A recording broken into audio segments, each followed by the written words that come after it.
Oldendorf. How fitting. And welcome back to M Hood Fishing, everybody. That is very fitting today. That will be revealed, the reason why. So, yeah, you're right. Subscriber tackle today. Come on, let's see it. Big shout out to KP Frazier for sending these. It was a part of a fan mail video. We got 3 high-low rigs here. All 3 are tied up with 30-pound fluorocarbon. Now, there's 2 different size hooks, but 2 of these are 1/0. So we're gonna start with the 1/0. This one says 4/0. Don't need that yet. This is what we need. Great thing about high-low rigs, 2 hooks, right? So you can have 2 baits. So we're gonna do a cocktail here, kinda. Usually a cocktail is when you have 2 baits on 1 hook, but about the same thing. On the bottom hook, we're gonna put chicken gizzards. That's what was in the bag. We've trimmed them down just a little bit. We're gonna run the hook through and just leave it hanging off just like that. Don't have to do anything special. On the top hook, we're gonna put a whole night crawler. I did contemplate doing 2. We might do 2 at some point, but before we just start wasting night crawlers, we try 1. I think that looks good. We have just a little bit hanging off. That'll be good for having up high. That'll attract a fish. And then this down here will attract them to scent. Let's do a rundown of this rig more proper. It came with this swivel. Looks like a good strong swivel. Like I said, 30-pound fluorocarbon. And these are dropper loops with the hooks cow hitch. Now these, he says, are size 1 Gamakatsu offset circle hooks. They might be hybrids, circle octopus.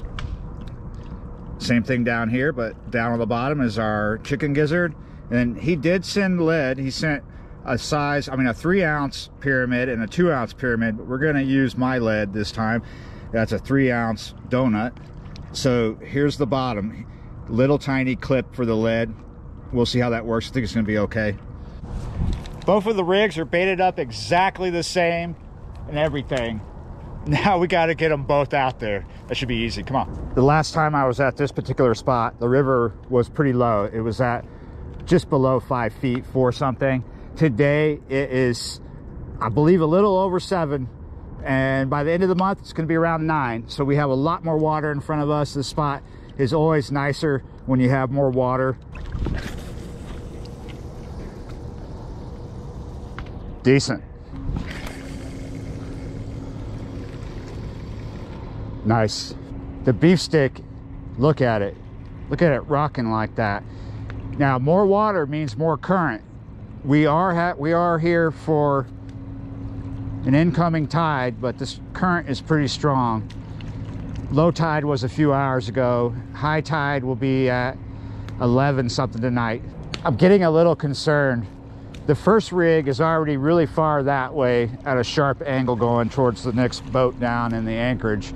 But our second rod that we put out is trucking that way pretty fast. I don't think they're going to end up anywhere near each other. The ugly stick is a little further out than the beef stick. Yeah, that current is strong. I think we're going to be okay. Today's actually my birthday. That's why we have Shiner out here. I don't normally bring beer when I'm out working, but since it is the birthday, got a beer here. We do have our baits in deep water. We're probably going to get something, but I don't know, we might have to wait a while. Last week I came down with a really mild cold. It didn't last long and I got over it really fast, and then for 3 consecutive nights, including last night, I went out wasting time looking for sakale because they should be biting. They are biting out around Homa, out west of here. Maybe they'll start biting more in the last half of January. Might be getting a bite on the ugly stick. Very shy one.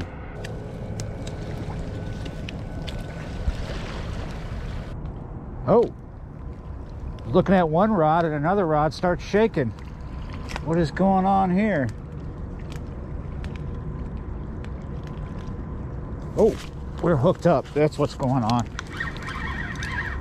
Very, very shy. Oh, wait a minute. Did we just lose him? Lost that first one, and not sure which bait he hit, but as you can see down here, a lot of the night crawler is gone. Probably the night crawler. We're really close to sunset. It's not like it's 5 minutes away, but probably like 25. These bites should start picking up. We haven't had a lot, but I expect we're probably going to get maybe a 5 to 10 pound flathead with these night crawlers out of here. Maybe better. All right, KP, we got it going on. We were out there trying to get some firewood. And yes, I tripped running through the woods. Hopefully this one won't come off. Same rod that we lost the first one on. It was really tight to the bank. Gonna take us into these. Oh, we got the line out of the willows already. Am I filming? Yes, I am.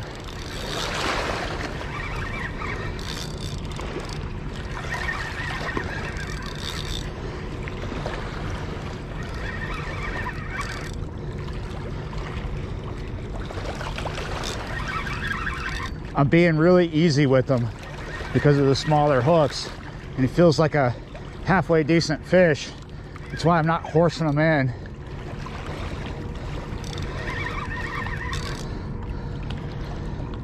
It's not a monster fish, but it's not 1 pound either. It's not a roach.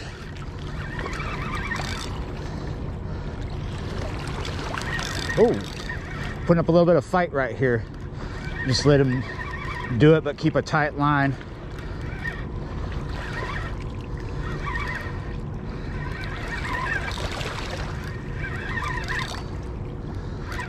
Don't want him to run up into these willows that are right there where he should be passing. He's coming underneath them right now. I just saw the willow shake as he hit one of them.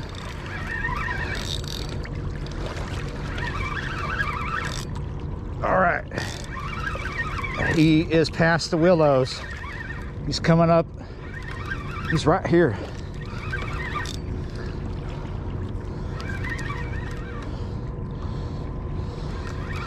There he is. Oh, it's a blue cat. Wonder what bait he hit.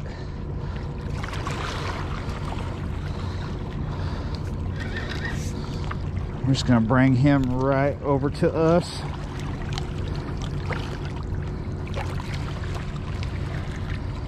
Looks like he hit the night crawler, or did he hit both? I don't know, he might have both in his mouth. I think he does. All right, guys, I've turned my old carp unhooking mat into a catfish unhooking mat. I got a new carp unhooking mat on the way.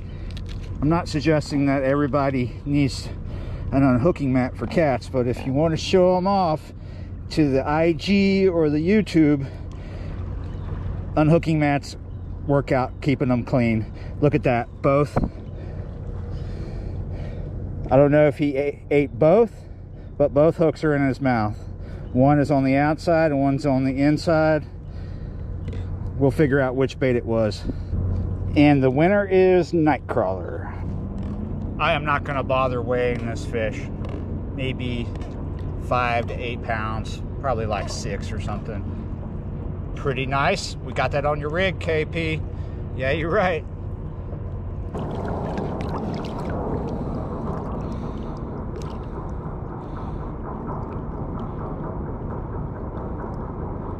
I just put him out there. I just let him go, and I haven't even got the slime off my hands, and we gotta getting a bite on the only line that's left out there, which is cool because I need to retrieve it to be able to cast the one we just caught that cat on. So come on, buddy, take that tip down somewhere. Take it down somewhere. You don't have to take it all the way, but just take it enough. Just take it enough. It might be a small fish. Sometimes when I'm running strong line, because we're running 80, even though our leader is down to 30, our braid is up to 80. Sometimes a small fish can be hooked up on 80, but it doesn't look like it on this rod. It just looks like a bite still. So that's what I'm doing. I'm reeling up a little bit and feeling. I might put my hand on the line, see if I feel something. Still getting that bite. We're just gonna have to watch it. helps to keep this wet. We are hooked up, I think. I didn't even realize. It's just like I was saying, sometimes with 80-pound braid, you could have a small fish on, but not really know it. It just looks like a little shy bite. We're bringing in something here. Second fish of the afternoon.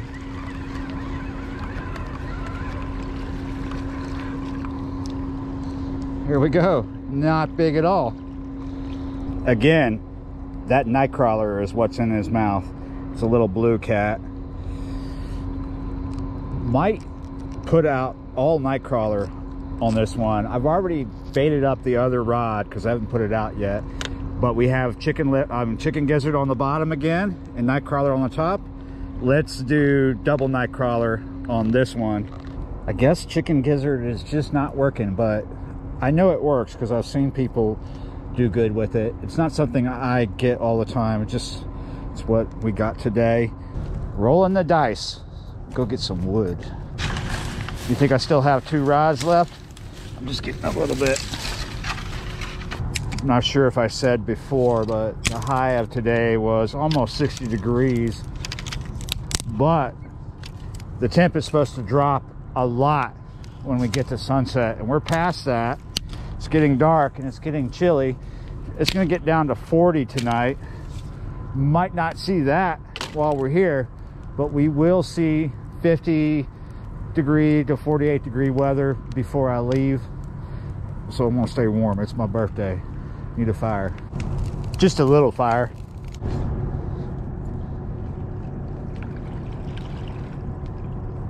Getting a hit on the beef stick, the one with the double night crawler on it. I wonder if that's a slack line too. Yeah, we got a slack line here. Oh, and we got a hook up. Just like that.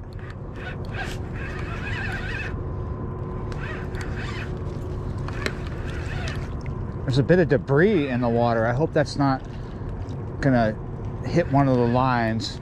Looks like it's coming really close. It's like a log or something. This has got a lot of head shakes. And I got the sand spike right between my legs. Get rid of that.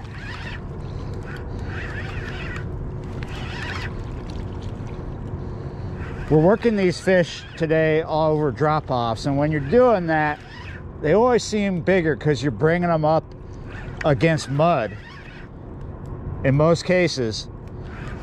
But here pretty soon, this fish should lighten up. He's got a lot of little head shakes, so I don't think he's massive. I'm just bringing him up that mud drop-off. Pretty nice, though. I mean, he's not going to be a perch. Definitely not a dace. Oh, is that debris hitting my line, or the other rod is what I'm talking about, the ugly stick? The rod just shook a bit. The tip kind of went down. Either my fish is into that line, which is a possibility because he's over by where that line is. I don't think it's the debris. I hope not. I hate it when a big tree all of a sudden shows up where I'm fishing and smacks the lines. I think this is going to be a different species, but don't hold me to that.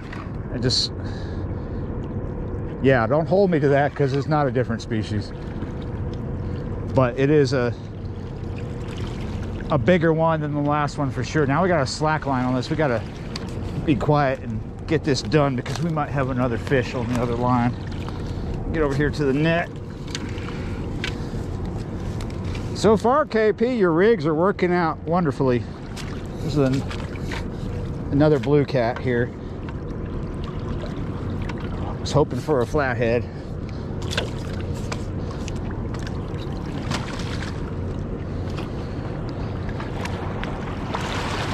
And in the net you are.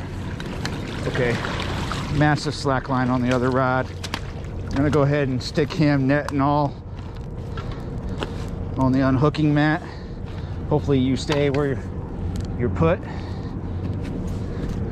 Let's see what's up with this slack line. Is this from a fish or is this from me fighting that fish?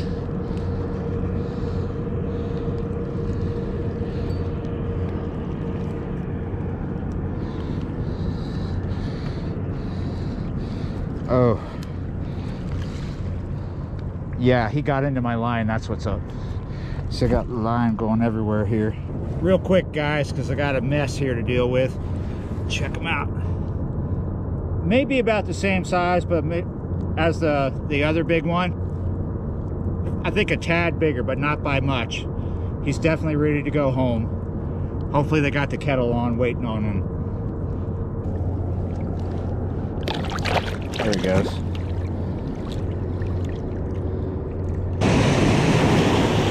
Wow. Big shout out to the crew boat that just made this wake.